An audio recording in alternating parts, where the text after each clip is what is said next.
ការសិក្សាគឺជាការរកឃើញបន្តិចម្ដងអំពីអ្វីដែលខ្លួនមិនដឹងសារៈប្រយោជន៍នៃការរៀនជីវិតគឺការរៀនគឺជាជីវិតពំណូលនេះបង្ហាញឲ្យឃើញយ៉ាងច្បាស់ពីសារៈសំខាន់នៃការរៀនជីវិតដែលនឹងមានដំណើរប្រកបដោយសេចក្តីសុខនិងសម្រេចបានជោគជ័យត្រូវអាស្រ័យដោយការរៀនគឺជាផ្នែកមួយនៃជីវិតដែលមិនអាចគេចវេះជៀសវាងបានឡើយបើពុំមានការរៀនទេជីវិតយើងនឹងត្រូវគាំងស្ងៀមដូចគេចុចជីបចរមិនឲ្យដើរឆ្ពោះទៅមុខទៅរកសេចក្តីរុងរឿងបានឡើយដូច្នេះដែរសេចក្តីសុខនិងជោគជ័យរបស់មនុស្សត្រូវចាប់ចេញដំណើរឡើងពីការមើលឃើញតម្លៃនៃការរៀនសូត្រនេះឯងការរៀនមានសារៈសំខាន់ចំពោះបុគ្គលម្នាក់យ៉ាងធំធេងហើយក៏មានសារៈសំខាន់ដល់លោកយើងព្រមទាំងមនុស្សជាតិលើលោកផងដែរបើមនុស្សភាគច្រើននៅលើលោកសុទ្ធតែជាអ្នកដែលមិនបានរៀនការអភិវឌ្ឍអ្វីផ្សេងៗនៅលើលោកផងទាំងពួងនេះពិតជាមិនអាចកើតឡើងបានឡើយឬកើតឡើងដោយពិបាកបំផុតឬស្ទើរតែមិនអាចដើរទៅមុខបានឬក៏យើងអាចហៅថាដើរថយក្រោយរហូតដល់មានគេនិយាយថាលោកវិលទៅមុខដោយការរៀនបើពុំមានការរៀនទេលោកប្រៀបដូចជានៅគាំងពេលនេះលោកនឹងត្រូវធ្លាក់ដុនដាបហើយអាចនឹងឈានទៅដល់ទីអវសាននៃពិភពលោកនិងបណ្ដាមនុស្សជាតិរួមជាតិផងដែរបើសិនជាគ្មានការរៀនគឺជាកត្តាចាំបាច់ក្នុងសម័យបច្ចុប្បន្នយើងនេះមនុស្សរស់នៅលើโลกនៃបណ្ដាញព័ត៌មានដែលយើងអាចនិយាយថាពុំមានជីវិតណាមួយនៅលើโลกដែលអាចជៀសផុតពីការប៉ះពាល់អំពីចរន្តបត់បែនដែលកើតមាននៅលើโลกបានឡើយហេតុនេះបើបុគ្គលណាអាចសម្របសម្រួលឲ្យស៊ីសង្វាក់ឬបត់ឲ្យទាន់តាមរបត់ផ្លាស់ប្ដូររបស់លោកយើងបានល្អអ្នកនោះនឹងត្រូវសម្រេចជោគជ័យទទួលបាននូវសេចក្តីសុខហើយអាចរំដោះខ្លួនកិច្ចផុតពីវិបត្តិផ្សេងៗយ៉ាងល្អបំផុតយើងអាចនិយាយថាលោកវិលទៅមុខក្នុងល្បឿនកាន់តែលឿនគ្រប់វិនាទីគ្រប់ជីវិតនៅលើលោកត្រូវព្យាយាមរត់ឲ្យទាន់ការធ្វើចលនារបស់លោកបើពុំដូច្នេះទេអ្នកនឹងដើរពុំទាន់គេហើយត្រូវឈឺចាប់នឹងក្តីបរាជ័យដែលកើតមានចំពោះខ្លួនឯងសារៈសំខាន់ឬការចងចាំនៃការរៀនអាចនឹងពិចារណាទៅតាមផ្លូវផ្សេងៗជាច្រើនដូចខាងក្រោមការរៀនធ្វើឲ្យដើរទាន់ព្រឹត្តិការណ៍លោកការដើរទាន់ព្រឹត្តិការណ៍លោកក្នុងទីនេះពុំមានន័យថាមនុស្សគ្រប់គ្នាទាំងអស់នៅលើលោកត្រូវដើរឲ្យទាន់ឬតម្រូវខ្លួនឲ្យស្របតាមរបត់របស់លោកនៃពិភពលោកទាំងមូលគ្រប់រឿងនោះទេពុំមែនជាការខំព្យាយាមរត់ទៅតាមសម័យម៉ូដឬរត់ទៅតាមអតិពលផ្សេងៗដែលគ្មានសតិសម្បញ្ញៈនោះទេហើយវាក៏មិនមែនជាការអន្ទះសារខំស្វះស្វែងឲ្យទាន់ការត្រេកត្រអាលទៅលើសម្ភារៈនិយមអ្វីនោះដែរតែអ្វីដែលត្រូវឆ្លងកាត់ការត្រេះរិះពិចារណាយ៉ាងល្អិតល្អន់សម្ភារៈទាំងនោះវាមានការចាំបាច់ពិតប្រាកដដែរឬទេតើវាស័ក្តិសមនឹងតម្លៃដែលយើងត្រូវចាយវាដែរឬទេការដើរឲ្យទាន់ព្រឹត្តិការណ៍លោកក្នុងទីនេះមានន័យថាយើងត្រូវបត់បែនឲ្យទាន់ព្រឹត្តិការណ៍លោកក្នុងការតាមដានសិក្សាស្រាវជ្រាវអំពីការរីកចម្រើនផ្នែកបច្ចេកវិទ្យាសុខាភិបាលការអប់រំវប្បធម៌សេដ្ឋកិច្ចសង្គមនិងផ្នែកនយោបាយជាដើមការតាមដានយ៉ាងប្រកបទៅលើគ្រប់ផ្នែកទាំងនេះវាអាស្រ័យទៅលើការចាប់អារម្មណ៍និងការយល់ដឹងរបស់បុគ្គលម្នាក់ៗដូចជាអ្នកដែលមានអាជីពជាគ្រូពេទ្យគេអាចនឹងតាមដានព្រឹត្តិការណ៍ផ្នែកសុខាភិបាលនៅជុំវិញពិភពលោកឲ្យបានល្អជាងផ្នែកផ្សេងៗចំណែកឯអ្នកសេដ្ឋកិច្ចគេក៏នឹងតាមដានពីដំណើរការរបត់នៃសេដ្ឋកិច្ចនយោបាយរបស់ពិភពលោកបានល្អជាងផ្នែកផ្សេងៗអញ្ចឹងដែរដើម្បីប្រមូលផ្ដុំគំនិតយកមកវិភាគវែកញែកសម្រាប់យកទៅប្រើឲ្យជាការប្រយោជន៍ឬបង្កឲ្យមានការផ្លាស់ប្ដូរទស្សនៈការលើកតម្លៃដែលនាំទៅដល់ការផ្លាស់ប្ដូរសកម្មភាពឬការប្រព្រឹត្តផ្សេងៗការរៀនធ្វើឲ្យបត់បែនទាន់សភាពការពេលដែលអ្នកគ្រប់គ្រងមុខជំនួញបើកទ្វារយកចិត្តទុកដាក់អំពីបណ្ដាញអ៊ីនធឺណិតគេនឹងបានសិក្សាអំពីចំណេះដឹងឬព័ត៌មានផ្សេងៗរហូតដល់ស្វែងយល់បានថាមនុស្សទូទាំងពិភពលោកតែងតែនិយមប្រើអ៊ីនធឺណិតយ៉ាងសុសសាយទូលំទូលាយមានមនុស្សប្រើដល់ទៅរាប់រយលានអ្នកនិងកំពុងតែមានចំនួនច្រើនឡើងកើនជាលំដាប់ប្រសិនបើគេយកទំនិញឬសេវាកម្មរបស់ខ្លួនមកផ្សព្វផ្សាយនៅតាមប្រព័ន្ធអ៊ីនធឺណិតទំនិញឬសេវាកម្មទាំងនោះមិនត្រឹមតែមានគេទទួលស្គាល់ក្នុងបណ្ដាប្រទេសប៉ុណ្ណោះទេវាត្រូវបានគេដឹងឮទូទាំងពិភពលោកទៀតផងបើយើងគិតពីតម្លៃនៃការឃោសនាការផ្សព្វផ្សាយតាមប្រព័ន្ធអ៊ីនធឺណិតមានតម្លៃថោកជាងតម្លៃឃោសនានៅតាមប្រព័ន្ធផ្សេងៗដទៃទៀតការយល់ដឹងក្នុងរឿងនេះធ្វើឲ្យអ្នកជំនួញនោះសម្រេចចិត្តទិញទំព័រឃោសនាតាមប្រព័ន្ធអ៊ីនធឺណិតហើយទីបំផុតគេអាចទទួលកម្រៃតបស្នងយ៉ាងខ្ពស់បំផុតដោយសារតែការរៀនយល់ដឹងរបស់ខ្លួននេះឯង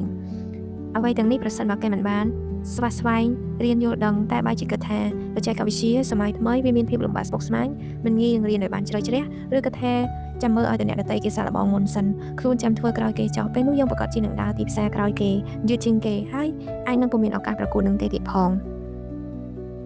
ហើយនេះការមិនព្រមរៀនអាចធ្វើឲ្យយើងបាត់បង់មិនទាន់ពេលឯការស្វះស្វែងរៀនគឺអាចធ្វើឲ្យយើងបោះជំហានបានមុនគេសូមលោកអ្នកកុំភ្លេចថាបើអ្នកប្រញាប់រត់ រះទិញសមុទ្រឡានឲ្យបានមុនគេអ្នកនឹងមានសិទ្ធិជ្រើសរើសបានកៅអីល្អៗជាងគេការរៀនធ្វើឲ្យចេះទាញយកប្រយោជន៍ពីបណ្ដាញព័ត៌មានលោកនៃបណ្ដាញព័ត៌មាននៅក្នុងសម័យបច្ចុប្បន្នគឺជាលោកដែលពោរពេញទៅដោយទិន្នន័យប្រព័ន្ធគោបន្តគ្នាជាគំនូរគ្រប់ពេលវេលាអ្នកដែលអាចប្រមូលព័ត៌មានសំខាន់ៗបានច្បាស់លាស់គ្រប់គ្រាន់និងឆាប់រហ័សជាងគេអ្នកនោះគឺជាអ្នកមានប្រៀបលើការចរចានិងការសម្រេចចិត្តផ្សេងៗដោយពំណូពោលថាចំណេះប្រាជ្ញាជាអាវុធដែលជាដើមទុននិងជាកម្លាំងមនុស្សតែម្យ៉ាងវាមិនអាចធ្វើឲ្យមុខរបរឬក៏ឆាកជីវិតបានសម្រេចជោគជ័យគ្រប់ពេលវេលានោះទេតែវាអាស្រ័យលើការមានភាពត្រឹមត្រូវគ្រប់គ្រាន់ព្រមទាំងការក្តាប់ព័ត៌មានឲ្យបានជាក់លាក់នោះឯងទើបយើងអាចឈានទៅរកជោគជ័យដ៏ពិតប្រាកដបានតាមដានព័ត៌មានឲ្យបានជាប់ជាប្រចាំធ្វើឲ្យក្រុមហ៊ុនស្ថាប័នក្រុមការងារអង្គភាពឬបុគ្គលខ្លួនឯងអាចទទួលដឹងអំពីស្ថានភាពទូទៅរបស់ពិភពលោកនិងសង្គមជុំវិញបានយ៉ាងជិតស្និទ្ធដែលធ្វើយើងអាចអនុវត្តកម្មវិធីផ្សេងៗបានយ៉ាងស៊ីសង្វាក់ជាមួយនឹងដំណើរការនៃពិភពលោកហើយអាចយកព័ត៌មានទាំងនោះមកប្រើជាប្រយោជន៍ដល់ខ្លួនឯងនិងសង្គមបានយ៉ាងល្អប្រសើរព្រមទាំងជួយការពារខ្លួនឯងឲ្យផុតពីវិបត្តិឬគ្រោះផ្សេងៗផងដែរដែលអាចកើតឡើងជាយថាហេតុគំនិតប្រាជ្ញានិងបណ្ដុំព័ត៌មានគឺជាអាវុធកម្លាំងទឹកលុយនិងកម្លាំងមនុស្សតែម្យ៉ាងមិនមែនសុទ្ធតែអាចនាំសម្រាប់ជោគជ័យនោះទេកសិករដែលតាមដានហាងឆេងផលដំណាំដែលម្ដងផ្សេងៗជាប្រចាំគេនឹងមិនងាយធ្លាក់ទៅជាសាច់ជ្រូកផាក់លើរបស់ឈ្មួញដណ្ដើមឡើយអ្នកនេសាទតាមសមុទ្រដែលតែងតែស្ដាប់ការព្យាករណ៍ឧតុនិយមឲ្យបានជាប់ជារៀងរាល់ថ្ងៃគេក៏នឹងរៀបចំផែនការចេញទៅនេសាទបានយ៉ាងត្រឹមត្រូវនិងប្រកបដោយសុវត្ថិភាពចំណែកឯអ្នកជំនួញដែលតាមដានស្ថានភាពនិងហាងឆេងទំនិញឲ្យបានជាប់ជាប្រចាំគេនឹងអាចសម្រេចចិត្តបានទាន់សភាពការមិនឲ្យកើតមានរឿងខ្លះឆ្លួយដោយងាយបានឡើយអ្នកដែលតាមដានព័ត៌មានពួកឆោបោកតាមទំព័រកាសែតឬតាមវិទ្យុទូរទស្សន៍បានជាប់ជាប្រចាំគេនឹងបានដឹងពីល្បិចកលរបស់ជើងល្អទាំងនោះហើយជួយឲ្យគេចេះប្រុងប្រយ័ត្ននិងជៀសផុតពីការធ្លាក់ចូលទៅក្នុងអន្ទាក់ឆោបោករបស់ជនពាលទាំងនោះបានសិស្សដែលឧស្សាហ៍ស្រាវជ្រាវធ្វើលំហាត់ឲ្យបានច្រើនគេនឹងមានភាពថ្នឹកក្នុងការដោះស្រាយលំហាត់ផ្សេងៗដែលនាំឲ្យគេទទួលបានពិន្ទុល្អជាងសិស្សដទៃទៀតនៅក្នុងពេលប្រឡងក្នុងសម័យបច្ចុប្បន្នមានប្រភពព័ត៌មានសំខាន់ៗជាច្រើនដូចជាកាសែតប្រចាំថ្ងៃប្រចាំសប្តាហ៍ទស្សនាវដ្តីផ្សេងៗសៀវភៅអានវិទ្យុទូរទស្សន៍ខ្សែការវីដេអូភាពយន្តជាពិសេសគឺអ៊ីនធឺណិតដែលជាប្រព័ន្ធផ្សព្វផ្សាយទាន់សភាពការបំផុតនិងមានសារៈសំខាន់ជាងគេបង្អស់ព្រោះវាជាប្រភពនៃព័ត៌មានទូទាំងពិភពលោកស្ទើរតែគ្រប់វិស័យដូចជាព័ត៌មានខាងប្រវត្តិសាស្ត្រភូមិសាស្ត្រចំណេះដឹងសុខាភិបាលចំណេះដឹងលើមុខវិជ្ជាផ្សេងៗដំណឹងថ្មីៗរបស់លោកហាងឆេងលុយការឡើងចុះនៅទូទាំងពិភពលោកជាដើមហើយនេះអ្នកដែលប្រើប្រាស់បណ្ដាញអ៊ីនធឺណិតប្រៀបបានទៅនឹងអ្នកដែលមានទំនាក់ទំនងជាមួយនឹងគ្រប់បណ្ដាញព័ត៌មានទាំងអស់នៅជុំវិញពិភពលោកអញ្ចឹងដែរការរៀនធ្វើឲ្យយើងចេះសម្រេចទទួលយកឬបដិសេធការដែលពិភពលោកពោរពេញទៅដោយព័ត៌មានយ៉ាងសម្បូរហូរហៀរបែបនេះព័ត៌មានឬរឿងរ៉ាវផ្សេងៗវាមិនមែនសុទ្ធតែមានប្រយោជន៍សម្រាប់មនុស្សគ្រប់រូបគ្រប់ស្ថាប័នឬគ្រប់សង្គមនោះទេព័ត៌មានមួយចំនួនអាចនឹងមានប្រយោជន៍ចំពោះតែបុគ្គលខ្លះឬក្រុមខ្លះតែប៉ុណ្ណោះហើយព័ត៌មានខ្លះទៀតវាតាក់ទងទៅនឹងប្រយោជន៍សម្រាប់មនុស្សទូទៅហើយក៏មានព័ត៌មានមួយចំនួនមិនត្រឹមតែពុំមានប្រយោជន៍នោះទេវាអាចបង្កជាពុះពលយ៉ាងធ្ងន់ធ្ងរទៀតផងហើយនេះបុគ្គលម្នាក់ៗឬស្ថាប័ននីមួយៗត្រូវចេះពិចារណាក្នុងការទទួលយកព័ត៌មានណាដែលមានប្រយោជន៍ហើយក៏គួរទទួលយកព័ត៌មានណាដែលមានលក្ខណៈគ្រប់គ្រាន់ហើយក៏មិនគួរទទួលយកព័ត៌មានណាដែលមិនសមស្របឬព័ត៌មានណាដែលលាក់បង្កប់នូវគំនិតល្អៗអាក្រក់ដូចជាការផ្សព្វផ្សាយព័ត៌មានដែលមិនអាចឲ្យជឿបានដោយសារតែការអះអាងមួយចំនួនពុំមានភាពត្រឹមត្រូវដោយអចេតនាឬដែលមានគំនិតអកតេជាដើមសារព័ត៌មានខ្លះអាចជាឧបករណ៍របស់អ្នកនយោបាយណាម្នាក់ឬជាឈ្នួលរបស់គណៈបកណាមួយដែលធ្វើឲ្យព័ត៌មានដែលផ្សព្វផ្សាយចេញមកងាករេខុសពីការពិតមានភាពលំអៀងមិនអាចជឿបានហើយព័ត៌មានខ្លះទៀតអាចមានការបំភ្លៃកលៃពីសទៅជាខ្មៅទៅជាសមិនអាចឲ្យជឿបានអាចបំភ្លឺហួសពីការពិតដើម្បីទាក់ទាញចំណាប់អារម្មណ៍អ្នកអានជាដើមទោះបីជាអ៊ីនធឺណិតគឺជាប្រភពព័ត៌មានដែលគួរឲ្យចាប់អារម្មណ៍សម្រាប់មនុស្សទូទៅប៉ុន្តែពុំមានបានន័យថាព័ត៌មានទាំងនោះសុទ្ធតែការពិតឬគួរឲ្យជឿទុកចិត្តបានទាំងអស់នោះទេតែខ្លះអ្នកបញ្ចូលព័ត៌មានទាំងនោះអាចមានគោលបំណងលាក់បង្កប់នៅរឿងមិនល្អណាមួយនៅពីខាងក្នុងហើយក្រៅពីអ៊ីនធឺណិតក៏មានបង្កប់នៅព័ត៌មានអាក្រក់ៗលាយឡំជាមួយផងដែរដូចជា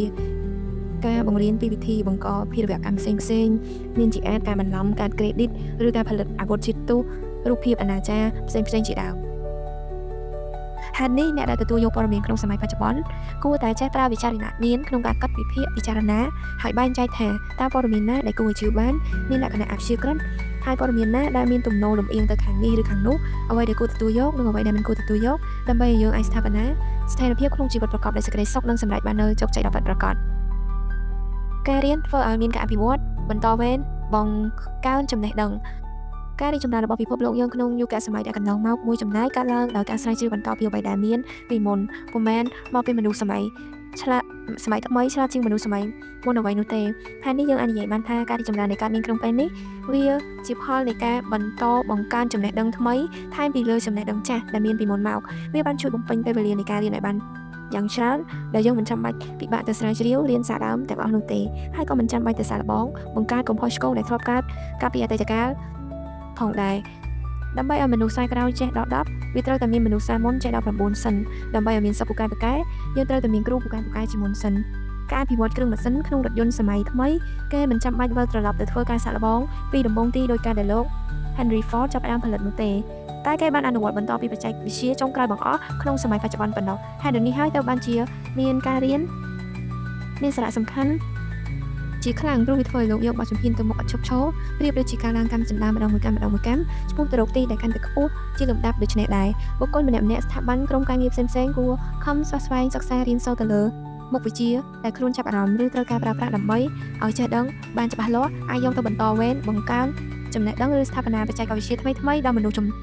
លោកចំនួនក្រោយដែលជាសម្បត្តិដ៏មានតម្លៃយ៉ាងខ្ពង់ខ្ពស់សម្រាប់មនុស្សចំនួនបន្តទៅទៀតយើងម្នាក់មិនគួរប្រងើយកន្តើយក្នុងការរៀនសូត្រពីបទពិសោធន៍ឬពីចំណេះដឹងរបស់អ្នកដទៃទេព្រោះវាអាចឲ្យយើងនាំមកអនុវត្តឲ្យការជាប្រយោជន៍បានយ៉ាងលឿនទាន់ចិត្តនិងមានប្រសិទ្ធភាពទៀតផងហើយយើងក៏មិនចាំបាច់ទៅចាប់ផ្ដើមសាកល្បងស្រាវជ្រាវសារជាថ្មីឬមួយទៅប្រធានសាកល្បងឲ្យកើតជាកំហុសដដែលដែលពុំមានភាពចាំបាច់នោះឡើយពេលដៃគឺជារង្វាន់ដែលអ្នកប្រកួតកីឡាអូឡ িম্প ិកផ្សេងៗទទួលបានចំណែកឯសេចក្តីសុខនិងភាពកុំកើនជារង្វាន់សម្រាប់អ្នកស្វែងរៀនសូត្រមានតែអ្នកដែលស្គាល់ពីតម្លៃនិងសារៈសំខាន់នៃការរៀនប៉ុណ្ណោះទើបអាចសម្រេចដល់ទីដៅនៃជោគជ័យនេះបានពេលកំពុងច្របូកច្បល់អ្នកត្រូវស្វែងរកចំណុចងាយស្រួលពេលកំពុងមានទំនាស់ត្រូវស្វែងរកគន្លឹះសម្រាប់សម្រួលនៅចំពោះមុខសេចក្តីលំបាកគឺមានឱកាសជាច្រើនកំពុងរង់ចាំ